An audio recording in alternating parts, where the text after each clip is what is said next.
वक्फ act की वैधता को चैलेंज करने वाली पीआईएल पे आज सुप्रीम कोर्ट में सुनवाई हुई है। केंद्र सरकार ने अपने एफिडेविट में यह बताया है कि देश भर में कुल 120 पीआईएल आ चुकी हैं वक्फ एक्ट के खिलाफ। 120 पिटीशन। हो सकता है जब तक इस बीच में 1-2 महीने के अंदर और भी आ गई हो, वो अब सेंटर को भी नहीं पता है, लेटेस्ट अपडेट नहीं पता है कि और कितनी आ गई हैं, लेकिन 120 रिटर्न में दिया है कि हाँ, पूरे देश भर में 120 पिटीशंस हैं जो वक्फ एक्ट के किसी न किसी धारा को चैलेंज कर रहे हैं। तो मैंने आज सुप्रीम कोर्ट से यह कहा कि चूंकि पूरे देश में 120 पीआईएल हो गई है, इलाहाबाद हाई कोर्ट में भी पेंडिंग है, इंदौर हाई कोर्ट में भी पेंडिंग है, जयपुर हाई कोर्ट में भी है, आपके बॉम्बे हाई कोर्ट में भी है, तो आप बेटर ये होगा कि 120 पीआईएल को एक साथ आप सुप्रीम कोर्ट ले लो, सारी पिटीशंस को आप ट्रांसफर कर लो सुप्रीम कोर्ट में, एक साथ सुनवाई हो जाए। क्योंकि अगर अलग अलग हाई कोर्ट में मैटर चलता रहेगा वक्फ एक्ट का, तो यह भी हो सकता है कुछ हाई कोर्ट वक्फ एक्ट के खिलाफ फैसला दे दें, कुछ हाई कोर्ट वक्फ एक्ट के समर्थन में फैसला कर दें, कुछ हाई कोर्ट वक्फ एक्ट को अपहेल्ड कर दें कि भाई ठीक है, और कुछ हाई कोर्ट वक्फ एक्ट को खत्म कर दें। सुप्रीम कोर्ट का यह कहना था कि जब 120 पिटीशन आई चुकी हैं पूरे देश में, और कोर्ट ने कहा कि जो मेरी याचिका है वो दिल्ली हाई कोर्ट में पेंडिंग है, बोले 5 मिनट की दूरी है, आप सुप्रीम कोर्ट में बहस करो या दिल्ली हाई कोर्ट में बहस करो, क्या फर्क पड़ता है। तो इसलिए कोर्ट ने ये कहा है कि हम भी ये चाहते हैं कि कुछ हाई कोर्ट का फैसला आ जाए, जिससे एक हमारे सामने जजमेंट हो। इसलिए आज उन्होंने कहा कि अब अलग अलग हाई कोर्ट में चलने दीजिए, और हमें कहा है कि आप अपने इस मामले को दिल्ली हाई कोर्ट में कंटिन्यू करिए, वहीं इसको अपना प्रेस करिए, वहीं फाइनल हियरिंग करिए। 26 जुलाई को दिल्ली हाई कोर्ट में मैटर फिर से आएगा, तो अब हम इसको हाई कोर्ट में बहस करेंगे। हमने ये कहा है अपनी पिटीशन में कि वक्फ एक्ट जैसा कानून पूरी दुनिया में कहीं नहीं है, पूरी दुनिया में नहीं, भारत तो छोड़िए, पाकिस्तान, अफगानिस्तान, बांग्लादेश में भी नहीं। वक्फ एक्ट जैसा कानून भारत के अंदर सभी माइनॉरिटीज को भी नहीं। अगर हम ये कहें चलो भाई माइनॉरिटी को एक अलग से दर्जा है, तो जैन भी माइनॉरिटी हैं, बौद्ध भी माइनॉरिटी हैं, सिख भी माइनॉरिटी हैं, पारसी भी माइनॉरिटी हैं, लेकिन जैन, सिख, पारसी, इनके लिए तो वक्फ एक्ट जैसा कानून नहीं है। वक्फ एक्ट जैसा कानून केवल एक कम्युनिटी के लिए है, और इस कानून में इतनी पावर दिया हुआ है कि उस पावर को यूज करके जो वक्फ बोर्ड के ऑफिसर्स हैं या जो वक्फ बोर्ड है, ये दलितों की जमीन पे कब्जा कर रहा है, आदिवासियों की जमीन पे कब्जा कर रहा है, विधवाओं की जमीन पे कब्जा कर रहा है।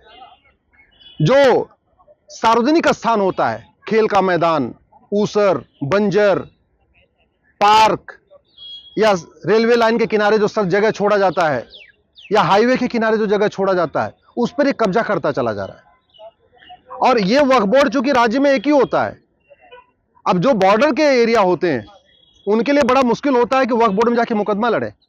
उदाहरण के लिए, झाबुआ भोपाल से लगभग 700 किलोमीटर दूर है। झाबुआ में आदिवासी रहते हैं।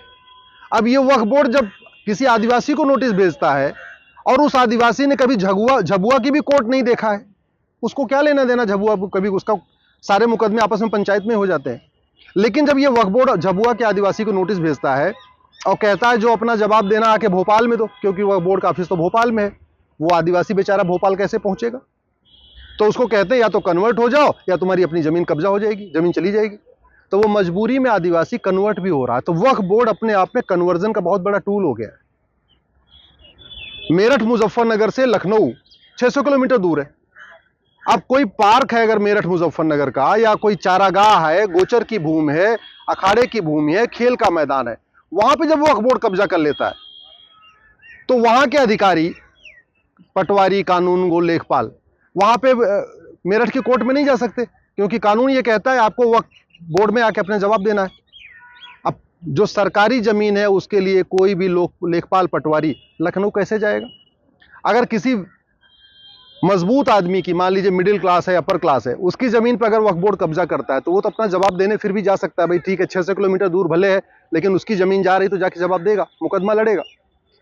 लेकिन गौचर की भूमि के लिए कौन जाके मुकदमा लड़ेगा, खेल के मैदान के लिए कौन जाके मुकदमा लड़ेगा, चारागाह की जमीन के लिए कौन मुकदमा लड़ेगा। अपनी जमीन के लिए फिर भी लड़ सकते हैं, जो पब्लिक लैंड है उसके लिए कोई नहीं लड़ेगा। अगर हाईवे के किनारे कुछ कब्जा हो रहा है तो उसके लिए कौन लड़ेगा। अगर आपके जो रेलवे लाइन किनारे कोई जमीन कब्जा हो रही है उस पर कौन लड़ेगा। इसलिए ये वक्फ बोर्ड पूरी तरीके से आर्टिकल 14 का वायलेशन करता है, 15 का भी वायलेशन करता है, आर्टिकल 21 का भी वायलेशन करता है, और असीमित शक्तियां देता है। उदाहरण के लिए भाई मैं सुप्रीम कोर्ट में खड़ा हूं, अगर सुप्रीम कोर्ट पे वक्फ बोर्ड नोटिस भेज दे कि भाई ये सुप्रीम कोर्ट का ये पार्क है, अभी जहां मैं खड़ा हूं, ये वक्फ की प्रॉपर्टी है, तो सुप्रीम कोर्ट के रजिस्ट्रार साहब उस नोटिफिकेशन को कोर्ट में चैलेंज नहीं कर सकते, उनको भी वक्फ बोर्ड में जाना पड़ेगा। ये इतनी पावर है। हाई कोर्ट, सुप्रीम कोर्ट, अभी राष्ट्रपति भवन पे भी अगर नोटिस भेज दे वक्फ बोर्ड कि राष्ट्रपति भवन का अगर कोई एक एरिया ऐसा है जो वक्फ की प्रॉपर्टी है, तो राष्ट्रपति भवन के भी जो अधिकारी हैं वो कोर्ट में चैलेंज नहीं कर सकते, उनको भी सीधे वक्फ बोर्ड के सामने जाना पड़ेगा, और उस वक्फ बोर्ड के सामने जाना पड़ेगा जहां 100% एक ही कम्युनिटी के लोग हैं। तो कहने का मतलब वक्फ बोर्ड ही चोर हो गया, वक्फ बोर्ड ही दरोगा है और वक्फ बोर्ड ही जज है। तीनों काम खुद ही कर रहा है, खुद ही नोटिस भेज रहा है, खुद ही लोगों का जवाब ले रहा है और खुद ही फैसला भी कर रहा है। इस तरीके का मनमाना कानून, एक तरफा कानून न पूरी दुनिया में है, भारत तो छोड़ दिए, भारत में तो हो ही नहीं सकता। भारत में कॉन्स्टिट्यूशन है जहां आर्टिकल 14 कहता है सबको इक्वल अपॉर्चुनिटी होनी चाहिए। ऐसा कानून तो किसी के लिए नहीं है। एक बार चलो मान लिया भाई हिंदू मेजॉरिटी है उसके लिए नहीं है, तो सारे माइनॉरिटीज के लिए नहीं है।